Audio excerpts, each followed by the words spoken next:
नमस्कार दोस्तों, welcome back. आप देख रहे हैं कॉफी विद सुबीर जैन। दोस्तों, निराशा के बाद आशा, ये मेरा डीएनए है। हम निराश होते हैं लेकिन बहुत जल्दी पिकअप करते हैं, एनालाइज करते हैं, चीज़ों को ठीक करने की कोशिश करते हैं और देखते हैं कि कहाँ गलती हुई, कहाँ पे इन चीज़ों को सेट किया जा सकता है। अब थोड़ा सा दिमाग शांत होना शुरू हो गया, इसलिए सारी चीज़ों को डिटेल में बात करेंगे कि हुआ क्या। सिर्फ ये जो चीज़ें हैं कि जो कांग्रेस है, पहले उसका विश्लेषण करते हैं कि भाई वो 99 सीटें जीतकर वो बोलते हैं हम जीत गए, और बीजेपी 242 सीटें लेके गई है तो भी हम बोलते हैं हार गई। ये ऐसे कैसे हो सकता है? अगर हम सीटों का आंकड़ा देखें तो कांग्रेस 285 सीटों पर लड़ी और 99 जीत गई, और वो सारी सीटें वो थी जिसके ऊपर बीजेपी लड़ी ही नहीं है, जैसे पंजाब, केरला, तमिलनाडु। यानी कि बात बिल्कुल स्पष्ट है, कांग्रेस ने कोई बहुत बड़ा कारनामा नहीं किया है।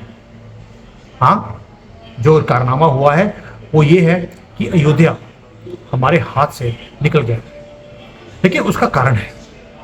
जब पूरा विश्लेषण किया, यूपी के लोगों से बात करी, तो उन्होंने बोला कि वहाँ का जो विधायक है वो 10 साल से वहाँ पे था, एक बार भी अयोध्या पहुँचा ही नहीं है, काम किया ही नहीं है। अपने एसी के रूम में बैठा रहा कि मोदी आएंगे, कोई ना कोई उद्घाटन करेंगे मंदिर का और वो जीत जाएगा, बिना कोई काम किए।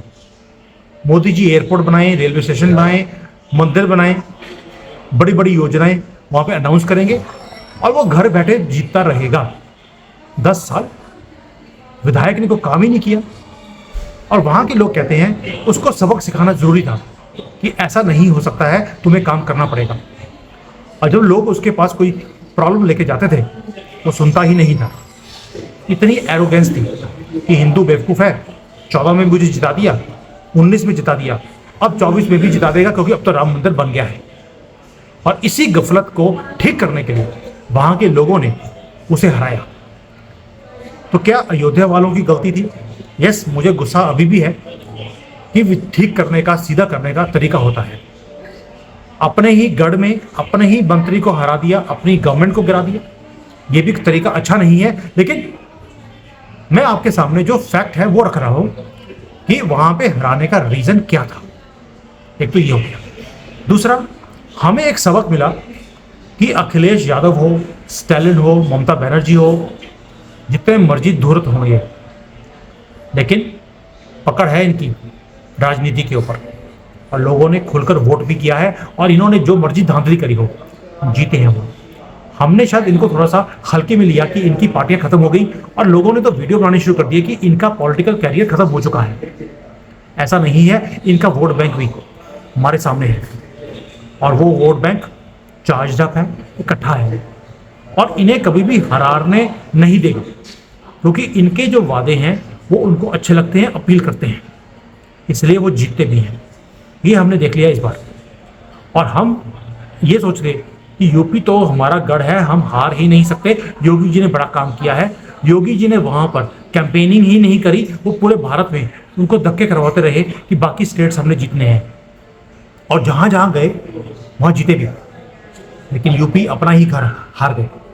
क्यों? कैंपेनिंग नहीं करी। जो गलती अयोध्या में वहाँ के विधायक ने करी, वही गलती यूपी में योगी जी से कराई गई या करी, मैं उसके ऊपर नहीं आता हूँ, लेकिन हुआ है, और ये बात हमें समझनी पड़ेगी। और जो ये लोग थे जो अलग हुए, ये एनडीए का पार्ट भी थे, लेकिन आप सोचिए, देखिए, उस वक्त ये गवर्नमेंट का पार्ट बनना चाहते थे 2014 में, लेकिन क्योंकि गवर्नमेंट खुद ही बहुमत में थी, बीजेपी ने बोल दिया तुम्हारी जरूरत नहीं है। और ये लोग, आप सोच के देखिए, आज किस पोजीशन में है। ये किंग मेकर भी बन सकते हैं और किंग बिगाड़ भी सकते हैं। यानी कि अब एनडीए को दोबारा से ड्राइंग बोर्ड पर जाना पड़ेगा, जीरो से शुरू करना पड़ेगा। बीजेपी को सोचना पड़ेगा जैसे कि उनके पास कोई विधायक है ही नहीं, जैसे 80 के शतक में, 70 के शतक में उनकी पोजीशन थी। ग्राउंड पे काम करना पड़ेगा, आरएसएस को जोड़ना पड़ेगा, ये चीज़ें। और संगठन में जो, यानी कि एनडीए में जो पार्टनर्स हैं, उनके नंबर्स को बढ़ाना पड़ेगा। उसके बिना आप नहीं जीत सकते, ये हमने देख लिया। बीजेपी के साथ जो जो जुड़ा, या तो उसको खत्म कर दिया या उसे बिल्कुल अपनी पार्टी में ही मिला लिया। शायद कहीं ना कहीं उसका खमियाजा भी हमें भुगतना पड़ रहा है, क्योंकि लोग डरते हैं कि बीजेपी से हाथ जोड़ा या हम खत्म हो जाएंगे या हमारा अस्तित्व ही खत्म हो जाएगा। इसलिए इस चीज़ को भी कहीं ना कहीं बीजेपी को देखना पड़ेगा, काम तो करना पड़ेगा। उसके बिना अब पता लग गया, राम मंदिर बेशक 500 साल के बाद बना हो, काम नहीं किया तो जनता है, सब जानती है, एकदम से लात मार के बाहर निकाल भी देती है। प्राइस इतनी बड़ी है कि अब गठबंधन की सरकार चलानी पड़ेगी, यानी कि आत्मनिर्भर बोलने वाला आदमी आज खुद निर्भर है दूसरे लोगों पर, जैसे कि आत्म मतलब कि आत्मा ही निकल गई हो उस बंदे की। कभी सोच सकते हैं, भारत को आत्मनिर्भर बनाने वाला आज निर्भर है दूसरे लोगों पे, वो भी कौन? पलटू राम। और दोनों ही पलटू राम हैं, चंद्रबाबू नायडू भी और नीतीश बाबू भी, और दोनों को बाबू बोलते हैं, चंद्र बाबू और नीतीश बाबू। और ये बाबू लोग, मोदी जी की स्टेटमेंट थी एक बार, ये बाबू लोग अब हमें चलाएंगे गवर्नमेंट को या गवर्नमेंट बाबू लोग को चलाएंगे। आज वही बाबू लोग मोदी जी को चलाएंगे, इसको बोलते हैं कालचक्र। और मोदी जी पिछले 10 साल एक स्टेटमेंट बोलते रहे कि मनमोहन सिंह एक कठपुतली वाले मंत्री थे, प्रधानमंत्री थे। अब मोदी जी खुद कठपुतली बनकर गवर्नमेंट को चलाएंगे। सुना है चंद्रबाबू नायडू ने 6 मंत्रालय मांग लिए हैं। कौन से? वो मांग रहे हैं फाइनेंस मिनिस्ट्री। अब फाइनेंस मिनिस्ट्री वो लेंगे, मतलब कि आंध्र प्रदेश के सारे जो कर्ज है माफ किए जाएंगे, स्पेशल स्टेटस दिया जाएगा और पैकेज बड़े बड़े लिए जाएंगे, जो खजाना है वो खाली किया जाएगा एक स्टेट के ऊपर। ये हालत है। और इस तरह से मोदी जी अब बैसाखियों पे राज करेंगे। शेरों की तरह काम किया, आज इनके पीछे पीछे फिरना पड़ेगा। रोज देखना पड़ेगा कि 2 चाटू पाटू मेरे पीछे है भी हैं या नहीं है। इसको बोलते हैं गठबंधन की सरकार। निर्भरता किनके ऊपर? बाबुओं के ऊपर। कालचक्र है, दोबारा बात कर रहा हूँ, ये कालचक्र है, किसी की समझता नहीं है, किसी को कैसे जमीन पे फेंकना है, ये हमने इस बार देख लिया। एक मुद्दा और है जो इस इलेक्शंस में हमने देखा कि जो राम मंदिर है उसके ऊपर अब राजनीति नहीं कर सकते। मंदिर तो हो गया, हिंदू का था, जो हमें चाहिए था मिल गया। अब इसके ऊपर राजनीति की जरूरत क्या है? हम राम मंदिर करते रहे, वो अयोध्या ही उखाड़ कर ले गए। ये हालत हुई है हमारे साथ। यानी कि जो मुद्दों पर अब तक इलेक्शंस होते थे वो नहीं चलेंगे। मिडिल क्लास अपने आप को ये समझता है कि आपने गरीबों के लिए कर दिया, आपने अमीरों के लिए भी कर दिया, मिडिल क्लास को कुछ दिया ही नहीं। और वहां पर जाकर कांग्रेस ने बोल दिया 1 लाख रुपए साल के हम देंगे।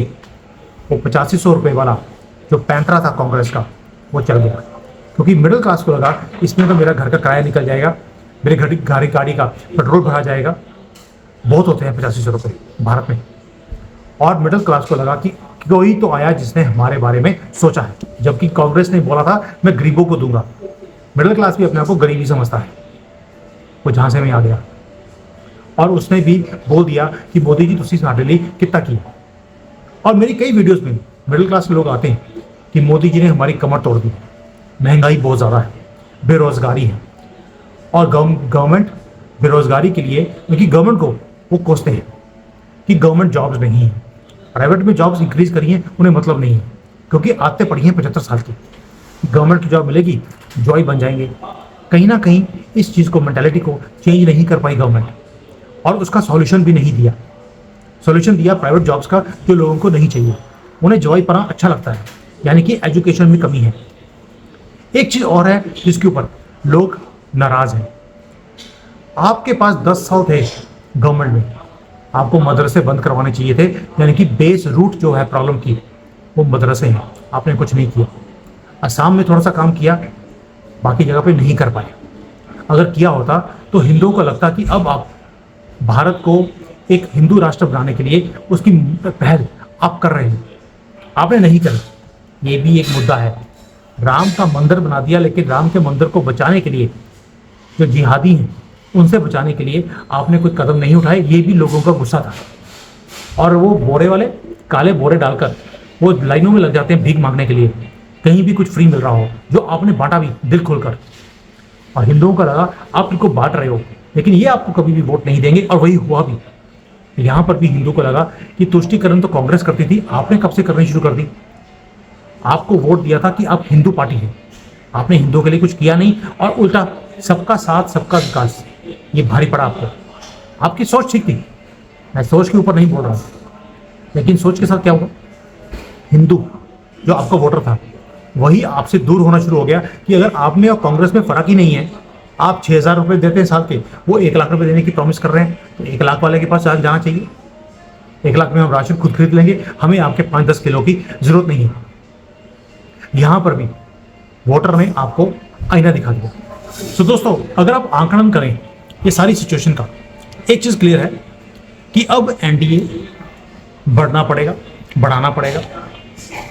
ऐसे नहीं चल सकता जैसे चल रहा है। एक एरोगेंस थी बीजेपी के अंदर कि हमें किसी की ज़रूरत नहीं है, दूसरे लोगों को हमारी ज़रूरत है, जिसने आना है आ जाओ, खुले आम बाजुओं से आपका स्वागत किया जाएगा।